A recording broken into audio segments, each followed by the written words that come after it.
രാജ്യത്തെ നടുക്കിക്കൊണ്ട് സാധാരണക്കാരന്റെ തലയിൽ ഇരട്ടപ്രഹരമേൽപ്പിച്ചിരിക്കുകയാണ് കേന്ദ്രത്തിലെ ബി.ജെ.പി. സർക്കാർ. സാധാരണ കുടുംബങ്ങൾക്ക് ഒരു വണ്ടി വാങ്ങി സ്വസ്ഥമായി യാത്ര ചെയ്യാനോ അടുക്കളയിൽ സമാധാനമായി രണ്ടു നേരം ആഹാരം പാകം ചെയ്ത് കഴിക്കാനോ പറ്റാത്ത വിധം നാട് ഭരിക്കുന്നവർ കൊള്ള തുടരുകയാണ്.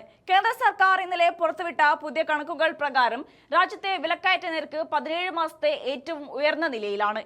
ഇതിന്റെ ഫലമായി ബാങ്കുകൾ പലിശ നിരക്ക് കുത്തനെ കൂട്ടാൻ പോവുകയാണ്. ഇതോടെ പുതിയതായി കാറോ ബൈക്കോ വാങ്ങാൻ ലോൺ എടുക്കുന്ന സാധാരണക്കാരന് വലിയ പലിശ ഭാരം ചുമക്കേണ്ടി വരും. ഉള്ള കാർ വീട്ടുമുറ്റത്ത് പൂട്ടിയിടേണ്ടി വരുന്ന അവസ്ഥയിലാണ് ആളുകൾ. വണ്ടി ഓടിക്കാൻ പെട്രോൾ അടിക്കണമെങ്കിൽ വലിയ വില നൽകണം. അതിന്റെ കൂടെ വണ്ടിയുടെ വായ്പാടവും കൂടിയാകുമ്പോൾ സാധാരണക്കാരന്റെ നടുവൊടിയും. ഇങ്ങനെ കാറിന് പൂട്ടിട്ടും അടുക്കളയിലെ പാചകവാതകത്തിനും സാധനങ്ങൾക്കും തീവില നൽകി ജനങ്ങളുടെ അടുക്കള കത്തിച്ചും മോദി ഭരണം ജനങ്ങളെ ശ്വാസം മുട്ടിക്കുകയാണ്. ഇതിനെതിരെയാണ് കോൺഗ്രസ് നേതാവ് ജയറാം രമേശ് ഇന്ന് അതിശക്തമായ പ്രതികരണവുമായി രംഗത്തെത്തിയത്.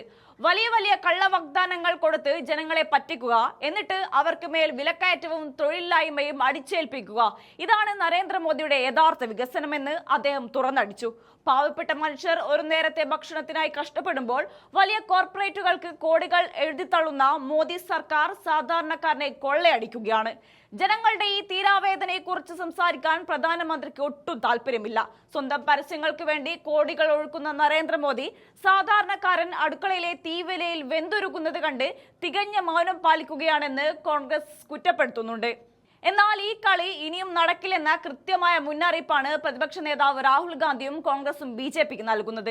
വരാനിരിക്കുന്ന പാർലമെന്റിന്റെ മൺസൂൺ സമ്മേളനത്തിൽ മോദി സർക്കാരിന്റെ ഈ ജനദ്രോഹ നയങ്ങളുടെ പേരിൽ വരിഞ്ഞു മുറുക്കാൻ രാഹുൽ ഗാന്ധിയുടെ നേതൃത്വത്തിൽ വമ്പൻ പദ്ധതിയാണ് തയ്യാറായിരിക്കുന്നത്. സാധാരണക്കാരന്റെ അടുക്കളയിലെ തീ പാർലമെന്റിലെ ആളിപ്പടർത്താനും ജനങ്ങളെ വെല്ലുവിളിക്കുന്ന മോദി സർക്കാരിനെ സഭയ്ക്കുള്ളിൽ വിറപ്പിക്കാനും പ്രതിപക്ഷ സഖ്യം പൂർണ്ണമായി ഒരുങ്ങിക്കഴിഞ്ഞു. ജനവികാരം എന്തെന്ന് മോദിയെയും കൂട്ടരെയും രാഹുൽ ഗാന്ധി നേരിട്ട് പഠിപ്പിക്കാൻ പോകുന്നതായിരിക്കും വരും ദിവസങ്ങളിലെ പാർലമെന്റ് സമ്മേളനം.